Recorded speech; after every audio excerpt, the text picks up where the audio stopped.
Final Fantasy XIV released its most recent expansion, Dawntrail, in the summer of 2024. I have been streaming the main quest. Since I didn't want to be posting constant spoilers for this content the immediate moment that it came out, I took this content really slowly. I finished the main quest, what's called 7.0, last week. I didn't like it. Yeah, I know that's not really a hot take, but let me elaborate. I didn't like it, but not for the reasons that most people didn't like it, or the reasons that you might guess. What I didn't like about it wasn't the fun, wacky first half, but the relentlessly bleak second half, which had a good skeleton of a story that was drug out to absurdity with a lot of dull filler. It introduced a lot of interesting metaphysical concepts, and then didn't do much with them, and sidelined characters that I felt should have had more screen time. Let's get the big point of contention out of the way and start with talking about Wuk Lamat. I like Wuk Lamat. I think she's neat. I've never played World of Warcraft, so take this with a grain of salt. This is the pattern I've noticed in most MMO stories. Traditionally, an MMO story has some signature heroes, and your guy, like the guy you play as, isn't really a signature hero. The big moves in the plot are made by the big name heroes, and they happen in the background of your story. Occasionally you get to witness these moments or be a part of them, but you are kind of a secondary character. Final Fantasy XIV, from the jump, turned this on its head by making your character, the Warrior of Light, basically the center of the universe. You are the most important person in the world making big moves. You go to other dimensions, you fight gods, and at the climax of the Endwalker story, you save the entire galaxy from the threat of devastation. It would be difficult to escalate from those stakes, and the Dawntrail writers just said they weren't going to do that. Or at least that was the stated plan, and it was kind of BS by the end, but we'll get there. What they did to mix things up was introduce a new character, Wuk Lamat, a sort of junior hero in training who looks up to the Warrior of Light and wants to learn from her or him and become strong enough to stand on her own. I think that's cool. The first half of the story sees us going on a little journey to help Wuk Lamat become more clever and confident and teach her the ways of adventuring. We learn that her biggest asset, other than her big axe, is her big heart, and she cares deeply about the people of her nation. She wants to be a queen worthy of them, and in doing so, she has some mostly low-stakes obstacles to overcome. Mostly. So about halfway through the story... Oh, I'm going to assume you played Dawntrail if you're watching this, so obviously spoilers for all of Final Fantasy XIV up to patch 7.1. Also, I'm going to eventually spoil parts of the video game Soma, but I'll warn you again when that part comes up so you can skip it if you have to. So, about halfway through the Dawntrail story, Wuk Lamat completes the challenge given to her by her cool two-headed father and arrives at the fabled City of Gold. It turns out the City of Gold is not a city of literal gold. Instead, it's some kind of giant badass computer. What the Warrior of Light and her friends do with this new information is turn around and leave. Right. Like, the point of the adventure was to find the City of Gold. It wasn't to explore it or show any interest in it at all. We've got a coronation to attend. So weirdly enough, one of the challengers to the throne, Zoralja, isn't in attendance at his little sister's coronation. He's the biological son of the king, and she's like, adopted, so maybe it's obvious why he'd be salty and would skip out on all of this, especially since the other adopted brother is also granted the right to rule during the coronation. Except when Zoralja comes back with an army that he gathered in the City of Gold and starts blowing everything up. Look, I'm not trying to do a CinemaSins plot hole ding here or anything. I understand the justification for this in-story was that Zoralja had a key that nobody else had, and that enabled him to go into the city before anyone else. It just strikes me as weird that nobody in the hero's adventuring party, upon arriving at this fascinating place, cared enough to poke at it even a little bit more than we did. Particularly Kryl, a character who is on this journey because she's trying to figure out a mystery about her grandfather which is directly tied to the City of Gold. A character who we brought along on this journey, but who doesn't really get that much to do, or that much character development, it feels like, until the very end of the plot, and could have been doing cool stuff this entire time. But I got ahead of myself with the explosions, because I almost forgot. First, what happens is you do the coronation, then you do a little cowboy outlaw filler adventure in a kind of boring wilderness map, and then you go back to the hub city, and then it gets blown up. So part of Dawntrail's problem, I think, is that the formula for these X packs is always the same, and maybe they felt like they had no reason or opportunity to shake it up. There has to be 6 new maps per pack, no exceptions, even if the story they have to tell doesn't really fill 6 maps. When you get to the 4th map in Dawntrail, you know some bigger drama is right around the corner. So instead of feeling charmed by another low-stakes story, my only thought was, okay, get on with it. And I guess somebody must have seen Mad Max recently, because you put on your post-apocalypse gear, strap a cowcatcher and some guns to a train, and engineer a crash into a literal Thunderdome. I mean a dome made of thunder. I guess. So right here is where you meet Queen Sphene, and this is the character I hate the most in the Dawntrail story. It's not even a fun hate. At first I hated Bakul Jaja, because the script of the story was telling me to hate him. He's a schoolyard bully, he ruins your lunch, and he bumbles into nearly killing a bunch of people in his quest for power and domination. That was kind of a fun hate. Then the story does a nice little face turn with him, and I really came around on the guy. This was all done with an extremely dark, bleak plot point about a lizard man eugenics program. But even though it was bleak as hell, it came together and it made sense. And I get what this story is doing with Queen Sphene. First, they've introduced us to Wuk Lamat, a loving queen who cares deeply about her people. Then they introduce a foil to her, Sphene, who... what if loving queen cared about her people, but too much? Thematically, this makes sense, and Sphene as a villain is introduced for Wuk Lamat to oppose, not the Warrior of Light. But they did this in a stupid way that is annoying. When Sphene shows up, we're supposed to believe she's a loving, caring person and not the secret final boss, despite the fact that she's obviously the final boss. Like, there's maybe a half second in there where I was like, maybe she's okay, but then the other shoe drops and she reveals the weird way her society is structured. Now, I believe I understand the mechanics of this as described, but I'm sure people are going to nitpick me in the comments, so whatever. Essentially, people in Sphene's Kingdom of Alexandria are encouraged, not required, but highly encouraged, to wear these Neuralinks on their heads.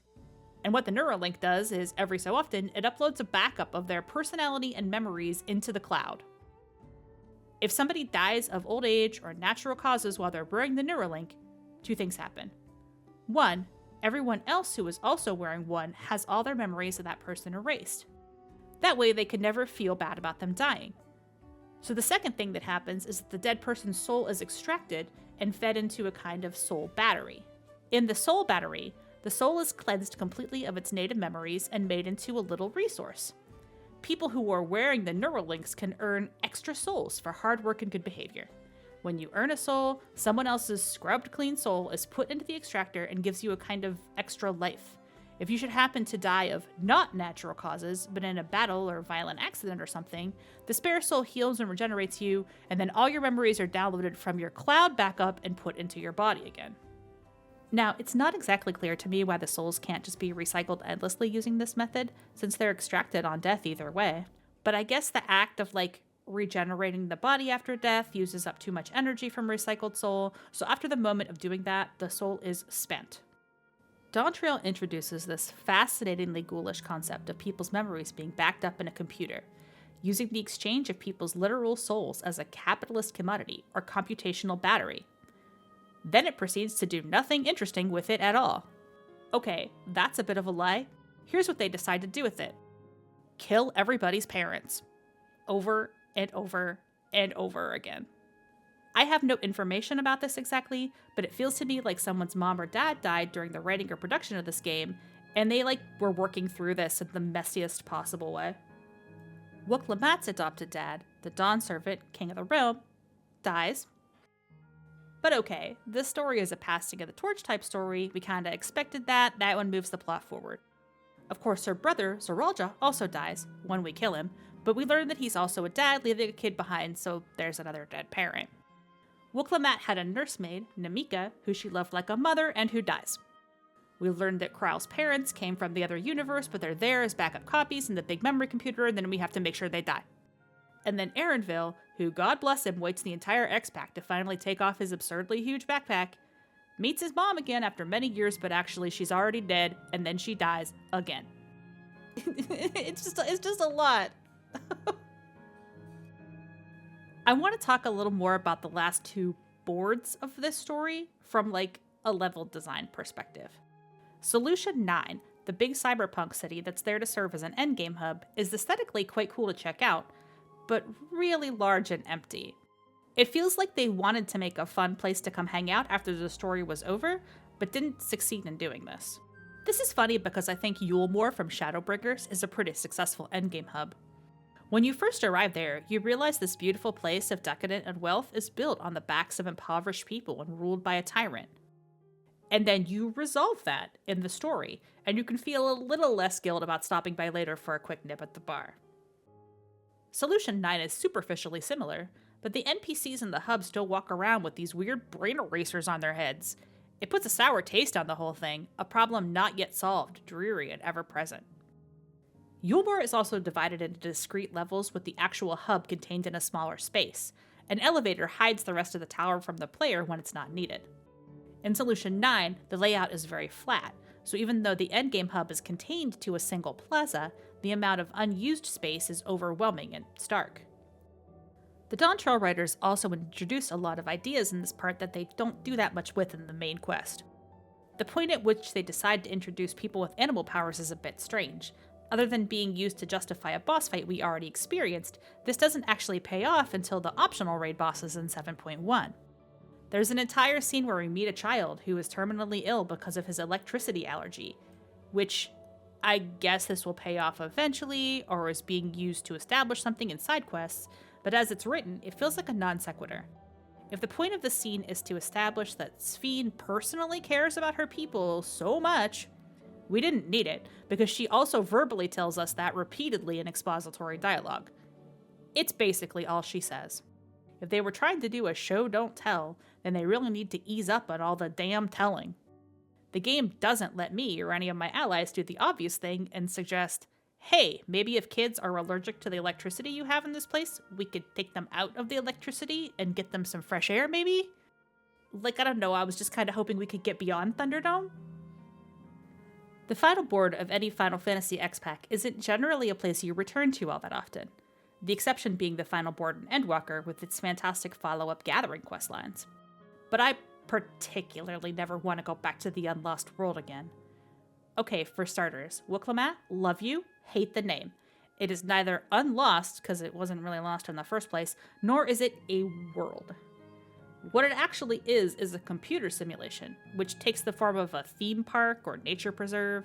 It's got these canals, a big Walt Disney castle, Ferris wheels, museums, gardens, and what it also is out of story is a metaphor for nostalgia by way of Final Fantasy IX, one of the more nostalgia-coded soft fairy tale Final Fantasy games. So, confession, I've never been a big FF9 head. I love the music, but I bounced off the game twice. The fan service here, complete with putting on a play about the fall of Alexandria, was not designed for me, even though I recognized it for what it was. If FF9 was a big touchpoint for you, congratulations. Did you enjoy having to systematically dismantle it as the writers of the game basically shit on you for having nostalgia in the first place, forcing you to essentially put away childish things and turn off your video games? Normally, when I'm playing a video game that literally tells me it does not want to be played, I go ahead and oblige and turn it off. I got the message. But in this case, I have to suffer through deconstructing this lovely computer simulation of nostalgia, complete with killing my parents symbolically over and over again so I can keep playing the MMO and get to the content on the other side that my friends are doing. It was a slog to get through this part of the story. It is a miserable, drawn-out slog. Final Fantasy XIV introduces this beautiful virtual city and forces me to explore and meet all of its inhabitants before I sadly and quietly dismantle everything beautiful within it. This is all leading up to the part at the end where I dismantle the bad guy in the same way. I don't feel particularly good about doing any of it. The rising sun over the dead city left behind is not motivated by anything. It's just a little trick to put a positive spin on doing the bleak duties of a massive digital execution. It's not a real execution. You aren't even killing people. In a way that kind of makes it worse. So this is the part where I spoil the game Soma. Skip to the timestamp on your screen if you don't want to be spoiled for the game Soma. Soma is one of the scariest horror games I think I've ever played. It seems a little unfair to compare it to Dawntrail because as games they are so different. but Soma and Dawntrail are doing the same plot more or less. Soma takes place in a world where, like in Dawntrail, people's personality and memories are allowed to be backed up into a computer. What Soma actually talks about with this story isn't just computers, but the nature of consciousness, of humanity, of what it truly means to be alive. Those questions that sometimes keep you awake at night. When your personality is backed up into a computer, along with all your memories, you remain. This is true in Dawntrail, when people are constantly sending cloud backups, but it's illustrated much better in the story of Soma. A backup of your memories isn't literally you. It's a copy of you. Dawntrail confirms this too by introducing the character of Otis. Otis was backed up to both a robot body and to the central system. The robot body Otis we meet isn't aware of his other backup, and vice versa, proving that in the cosmology of Final Fantasy, the backups are not literally the same as people. In the world of Soma, a few fanatics decide the true path to immortality is to attempt a consciousness transfer. Their thought process here is, if they kill themselves on Earth at the exact moment that their backups are moved into virtual reality, they won't actually be a copy in VR. They'll get to live out eternity in paradise as their backup self. But this game is fairly clear on the idea that these people are delusional. Your backup memories are not you. They're a copy of you, and you are still dead. Dawntrail throws a wrench into this whole idea by having inherited a cosmology where people's souls are literally them and can contain their memories. The Queen's Fiend we fight at the end of Dawntrail is not really Queen's Fiend. She's just a backup of her thoughts made by her machine that is continuing her quest to save her kingdom long after her kingdom has already technically fallen. Her soul is elsewhere, gone, used up. And on paper, that's fine. If we treat Sphene as if she's a rampant AI can make for a really fun villain to fight. There's tons of great examples already in video games. GLaDOS, Shodan, hell, even the Red Girls in Nier, who you can fight in this very game. But the writers of Final Fantasy keep wanting to have it both ways with Sphene. She's not really a person or a deep character. She really only has one objective: help my people, save my people. She doesn't develop any interesting quirks beyond that. She has no inner life. This is appropriate for a glitchy AI, but she doesn't act like a glitchy AI in any way that's fun. The only time we see a glimpse of this is in the very last dungeon and boss fight. And then we're expected to be sad when... Hang on, I'll get to that. Let's talk about Zoraal. He's underdeveloped, and he's kind of a dull villain too. His motivation, to be the ruler because he's the true son of the king, makes perfect sense, but the writers wanting to preserve him as a twist villain for the second half meant he got much less screen time than the more entertaining Bakul Jaja, who served as his unwitting pawn. And by the time you get around to fighting Zoraal, he is also dead already. He might even be dead when he shows up in his father's throne room to try and kill the old man. But if he wasn't dead before, he's certainly dead after, because he literally dies fighting his dad. The character you face and fight from there on out is a copy of his memories overwritten on top of a totally different person's soul. Erin Filsbaum, Kakuya, is also dead. She's dead the entire time. You interact with a digital backup of her that is first placed into a robot body and then finally directly in VR. Erenville acknowledges that this machine ghost is not really his actual mother. And good on him for doing that. Good on somebody for calling this out, though I really kind of wanted him to blow up on her. She lies to him, repeatedly, about her nature and her intentions, for no clear reason, other than that the Dawntrail writers really needed her to in order to pace out the revelations in the plot. This game makes you meet all these digital recreations of people before you can turn off the computer to erase them. It feels morbid, and it also feels like they're just running out the clock. Wuk Lamat wants to meet all the nice people because they are like real people to her, and while the final conversations characters have with their surrogate parents might provide some catharsis, it's also very depressing to explore a beautiful zone that we cannot return to, and then do a kind of simulated genocide on all the people we just met. These aren't even really people, the game says, but the game also wants us to treat them like people and then kill them so it can have it both ways. We have to do this because the simulation takes more souls to run it, and if we don't stop Sphene, she'll kill more people to collect more souls. We don't see this happening on screen really, that would be a little too much, but it's her stated plan. This could have, if done better, be written as a statement on generative AI and NFTs and environmental impact and been really topical. But the writers either didn't have the guts or the leeway to make that explicit, or were just far more interested in the whole dead mom thing. So I get what the writers are doing thematically with the whole computer simulation. I do have to shut it down. If I can turn it back on and make it pretty again, it defeats the purpose of the effort I put into shutting it down. I'm not the kind of gamer that only games to feel good and then never wants anything bad to happen in a story. But Dawntrail made me feel bad. And then it made me feel bad. And then it made me feel bad, and then it ended.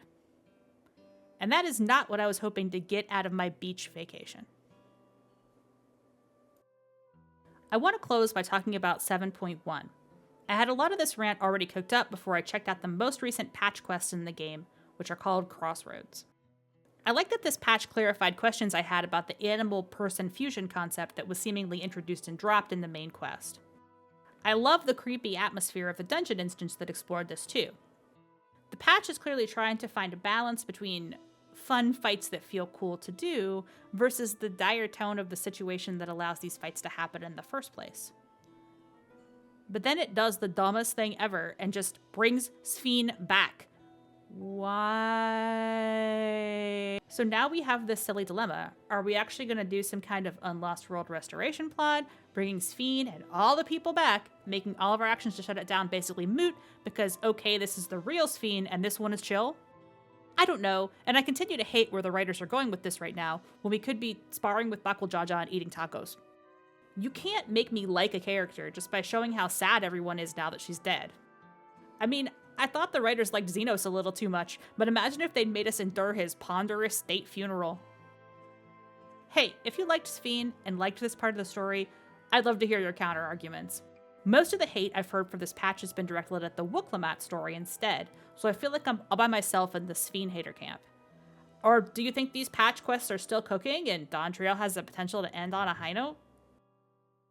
Let me know, and catch me on the stream where I'll try to work through all this.